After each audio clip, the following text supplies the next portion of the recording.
Well, hi there, and welcome to this step number one of our second five-part, five-step, five-week online coaching program. So this is the autumn clean sweep. So if you've come onto this one and you haven't done the spring cleanup, then just hit the pause, find that, and get involved with the first part, because this is all about building on from what we've already identified. So if you are here and you're meant to be here, very welcome, and let's get cracking. So we identified right from the get-go that we are creatures of habit, and our habits kind of underpin what we do in our daily lives. So we're following along those lines because what we've maybe figured out is there's a few dodgy bad habits that we want to try and clean up or ditch or declutter. So that's what we're doing. We're looking to cultivate a few good habits and try and impart them or ingrain them in our daily lives. So this is step one of our second five-part block, and this is all about pure potentiality, which is the idea that anything is possible. So pure potentiality, anything is possible. Hang on a second, of course it's not possible. I can't just climb out the window over there and fly around like a bird. Well, there are laws of physics. However, I could get a jetpack, strap it on, and off I go. So it is possible. I'm going to use another example. It's maybe a little simpler one. This is the story of the pen. So, back in the Middle Ages, you got Brother Bick, some little monk who's in a monastery, dipping his quill in a little tub of ink to do some writing. And he thinks, this is really stupid. I need something that's going to give me that permanent ink stick. And voila, so was born the Bic, the biro. Now that's a bit of a fictitious story, but you get the idea that someone constantly thinking about improving on their situation drawed forth the creative idea of the pen. And that's the whole point of this step, of this principle, is to be able to draw some creativity towards us. I'll give you another example. It starts snowing outside. What do you think? Well, you could think, oh, I hate the snow. You could think, yay, day off work. You could think, right, where's those kids? I'm going to get them outside. We're going to make some snowmen, throw some snowballs away. You could be thinking, oh, I hate the cold. Let's book a holiday to Hawaii.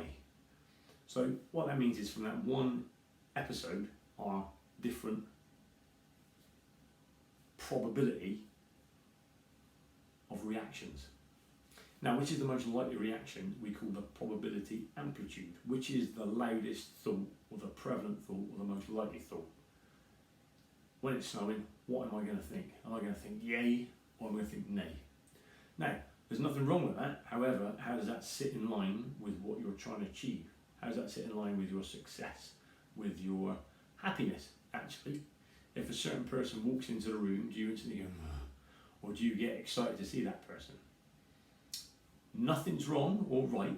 However, how does that fit in line with your harmony? Because we're all about balance, peace, harmony, joy, and love. I'm going to give you another example. When I was a small child, I did lots of martial arts, and I went to a really good seminar one time.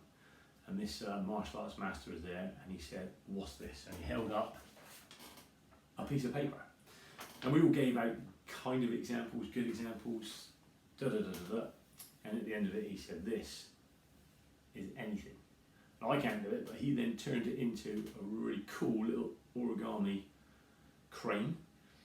He then got another sheet of paper and did some Japanese hieroglyphic kind of writing, calligraphy. It was really, really nice. But the point being is from that plain sheet of paper, there are a whole bunch of possibilities. And we are the same, because at our very intrinsic core, we are pure consciousness. From pure consciousness comes all thoughts, all creativity. So how do we access that to get what we want? And that's the idea. And we've kind of already hinted with the pen story that whatever your prevalent thought is, you can draw that forward. Remember in our previous course we talked about the law of attraction and how we draw things towards us. Well, this is all the same. This is all playing on with that. Because as I'm sat here, I've got different thoughts. I'm thinking about this top, does it sit right? And then I'm thinking, that's a good colour green at the back there. I'm thinking, oh, it's quite sunny outside, what am I going to do? And then I think, a bit hungry, what's for tea? So each of those thoughts sit as little packages, and between those thoughts is a thing called the gap. And it's from that gap that all thoughts come forward.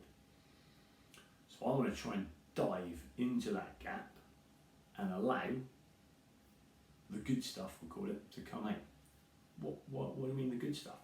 What I'm talking about is creativity. Now I'm going to tell you a story. This is quite an old sort of Ayurvedic story, and it's based on a spiritual seeker who goes off, finds a master, and says, "Master, teach me the secret to wealth." So the master imparts upon the young traveller a story, and it's the story of Lakshmi and Saraswati. So these are two Hindu deities.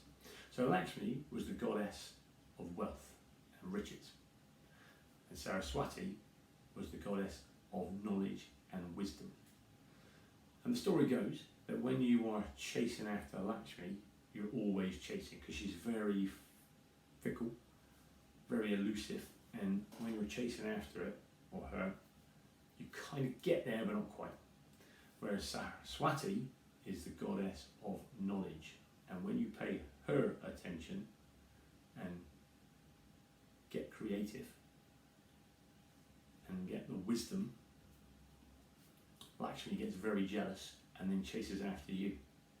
So the point of the story is creativity leads to productivity, which in turn leads to profitability. So any area in our life we can apply that. We get creative in our work, in our working out, in our health, in our relationships. And then what we're looking for comes after us. So how do we get there? Well, in order to access the gap and dive into that, the easiest way to do it is in silence and in a real simple form of mindfulness meditation. So we can do that right now, and this is going to last just 30 seconds. And if you want to leave your eyes open, you're very welcome to. And if you want to close your eyes, well, then you're allowed to as well. So just breathe nice and gently, ideally in through the nose and out through your mouth. And as you're breathing in, just say to yourself, slow. And as you breathe out, say down. So with every breath, we are slowing down. Slow down. And as you slow down, relax the shoulders, sink into the chair, and just settle down. If you find your mind wandering off, just pull it back, just slow down. And we're just going to hold that for a little while. Slow down. Now, I'm not going to take up any more of your time with that, but try it on your own or in your own time, just for a couple of minutes. It doesn't take long. And as you settle down, as you slow down, as you calm down, that space between each thought opens up, and then there's more chance of something coming through. And it might be something a little bit unexpected. So give it a try. So this is the first step in our second. So for this week, we're going to try and spend a little bit of time, 1 minute, 2 minutes, in a state of silence where we're quite meditative, mindful, and we're just going to allow a little bit of creativity to spark up and bubble up through our consciousness. Anything is possible. What do you find?